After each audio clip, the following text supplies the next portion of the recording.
یہ supreme court کا وہی حشر ہوگا جو آپ کی آج سینٹ کا ہے. اچھا سپریم کورٹ ایسا ہونے دے گی عباس صاحب؟ سپریم کورٹ اللہ کرے کہ روکے. کل آپ نے فیصلہ دیکھا ہے ٹیکس کا کیس تھا، اس کے اندر کہا گیا ریٹروسپیکٹ میں آئینی ترمیم نہیں ہو سکتی یا قانونی ترمیم نہیں ہو سکتی. یہ اگر ترامیم ایسی الٹی سیدھی کرتے ہیں جو متصادم ہیں آئین کی روح سے، جو جمہوری روایات سے متصادم ہیں، جو جمہوری عمل سے متصادم ہیں، سپریم کورٹ کی ذمہ داری ہے کہ ان کو اسٹرائک ڈاؤن کرے. اچھا ناؤ the question arises کہ ادھر وہ پلرز آف دا اسٹیٹ آ جاتے ہیں، جوڈیشری بھی ایک پلر ہے اینڈ دین مقننہ بھی ایک پلر ہے. یہاں پارلیمنٹ اپنی قانون سازی کرنے کا اختیار تو رکھتی ہے نا عباس صاحب؟ اندھی قانون سازی کا اختیار نہیں رکھتی. کیا پیرامیٹرز؟ آئین پیرامیٹر اور آئین کے اندر ترمیم آئین کی ایک روح ہے. کیا آپ آئین کے اندر پاکستان کے تمام فنڈامنٹل رائٹ عوام سے لے سکتے ہیں؟ مجھے بتائیں نا. Absolutely not. پھر پارلیمان ہے، ساورن ہے، حق رکھتی ہے ترمیم کرنے کا، لیکن ہر ترمیم کرنے کا حق نہیں رکھتی. آپ کو آئین کی روح سے متصادم ترمیم کرنے کا حق نہیں ہے. آئین کی روح سے یہ کیسے متصادم ہوگا عباس صاحب کہ ایک سیپریٹ عدالت بنائی جا رہی ہے جو کہ کانسٹیٹیوشنل میٹرز کو سنے، اور وہ جو عوام کے مسائل ہیں وہ ایک عدالت کو سنے. I just want to understand that. اس کی جج کون لگیں گے؟ جیسے لگیں گے وہ طریقہ چینج ہو جائے تو ٹھیک ہے. کون ہوگا؟ اگر جو طریقہ کار یہ لوگ کر رہے ہیں، کہاں پہ سپریم کورٹ کا اختیار ختم ہوگا اور آئینی عدالت کا شروع ہوگا؟ یہ بڑے مشکل سوال ہیں. جو ممالک کامن لا ڈومین میں آپریٹ کرتے ہیں وہاں پہ کانسٹیٹیوشن کورٹس نہیں ہوتے. یہ بات سمجھنے کی ہے. اس کو اسٹڈی کر لیں نا. آپ عوام کے سامنے رکھ دیں ہم یہ کرنا چاہتے ہیں، ڈیبیٹ کریں، حکومت کو ڈیفینڈ کریں، لوگ اس پہ کامنٹ کریں. نہیں کہ نثار کے پروگرام میں ہر روز پروگرام ہوتا ہے، 5-6 آدمی آتے ہیں، بات کریں کہ جی میں اس کے حق میں یہ وجوہات ہیں، ہونی چاہیے، بڑا ضروری ہے، ملک سے بغیر نہیں چل رہا.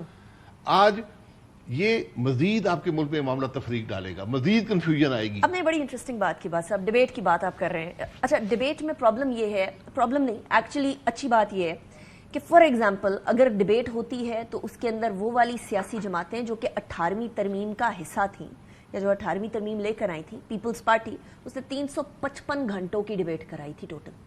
بلاول بھٹو زرداری صاحب آج یہ کہہ رہے ہیں کہ ہم نمبر پورے کرنے کی کوشش کریں گے. وہ جماعت جس نے آئین بنایا اور وہ جماعت جس نے 18ویں ترمیم لے کر آئے وہ ریڈی بیٹھے ہیں ترمیم کرنے کے لیے. کوئی جماعت میں تبدیلی تو نہیں آ گئی؟ کیونکہ پی ٹی آئی کہہ رہی ہے کہ بلاول بھٹو زرداری صاحب سے یہ ایکسپیکٹ نہیں کیا جا رہا تھا. were you expecting this؟ جو پارٹی اس قسم کے عمل میں حصہ لے گی کہ بغیر پڑھے ترمیم پاس کر دے آئین کی، اور وہ ترامیم جو بہت ہی متنازع ہیں، اس کا جمہوری کریڈینشلز ختم ہو جائیں گے. کل وہ جو مرضی کہتے رہیں، انکلوڈنگ مولانا صاحب. مولانا صاحب نے تو روکا ہے نا. آج جو خرابی رکی ہے، اگر کسی کو کریڈٹ دینا ہے وہ مولانا صاحب ہے. مولانا صاحب نے صرف اتنی بات کہی کہ مجھے دیکھنے دیں آپ کر کے. یہ ڈیلے ہوا نا بات صاحب، رکا تو نہیں نا. رک گیا نا. وہ کہہ رہے ہیں ہم اپنا مسودہ بنائیں گے، پیپلز پارٹی اپنا مسودہ بنائے گی، پھر ہم کمپیئر کر لیں گے اس چیز کو. مطلب مسودہ تو ہو نا. ایک ترمیم کیا کر رہے ہیں اس کو تو لے آئے نا کہیں پر. ویسے اگر مجھے پتہ ہے دیکھیں جی کون سی اجلت ہے کہ رات کے اندھیرے میں آپ آئینی ترمیم کر رہے ہیں جو کسی نے دیکھی نہیں ہے، نہ اس پاکستان کی عوام نے دیکھی ہے، نہ پارلیمان کے ممبران نے دیکھی ہے. کون سی ایسی اجلت ہے؟ وہ نہیں ترمیم ہوئی، کیا پاکستان بند ہو گیا؟ نہیں، یہ والا سوال تو بڑا ویلڈ ہے. کون سی جمہوریت ہے اس ملک میں؟ یہ سوال تو ویلڈ ہے. کون سی سوچ ہے؟ یہ ویلڈ نہیں ہے، یہ سوچ کی بات ہے. نہیں، you are absolutely right. Saturday Sunday کو پارلیمنٹ کو بٹھانا اور وہ بھی رات اس بات کا کی ایک مظاہرہ ہے. یہ چوری ہو رہی تھی ملک کے اندر، ملک کے آئین پر ڈاکہ ڈالا جا رہا تھا. اب رات کے اندھیرے میں آپ بضد تھے کہ ہم نے آج رات ہی پاس کر دی.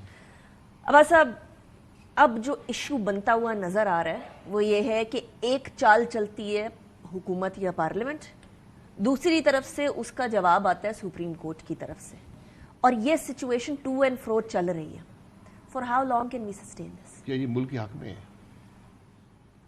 چالیں چلنے کا وقت نہیں ہے. یہ آپ اس میں عوام کا مسئلہ اس میں پنہا ہے. یہ سارے معاملے میں عوام کا مسئلہ پوشیدہ ہے. حکومت بضد ہے کہ جو سپریم کورٹ فیصلہ کرتی ہے ہمیں قبول نہیں ہے. آپ قانون بناتے ہیں اس فیصلے کی نفی کے لیے، پاس کرتے ہیں قوانین راتوں رات. کیا یہ طریقہ ہے جمہوریت چلانے کا؟ کیا کہا ہے سپریم کورٹ نے جو غلط ہے؟ اس پہ ڈیبیٹ کرائیں ملک کے اندر. اگر آپ پرائم منسٹر ہوتے آج ملک کے تو آپ کیا کرتے اس سچویشن کو ڈیفیوز کرنے کے لیے؟ میں سچویشن کو پیدا ہی نہ ہونے دیتا. اب ہو گئی، اب کیا کرتے؟ ہو گئی تو پیچھے ہٹیں.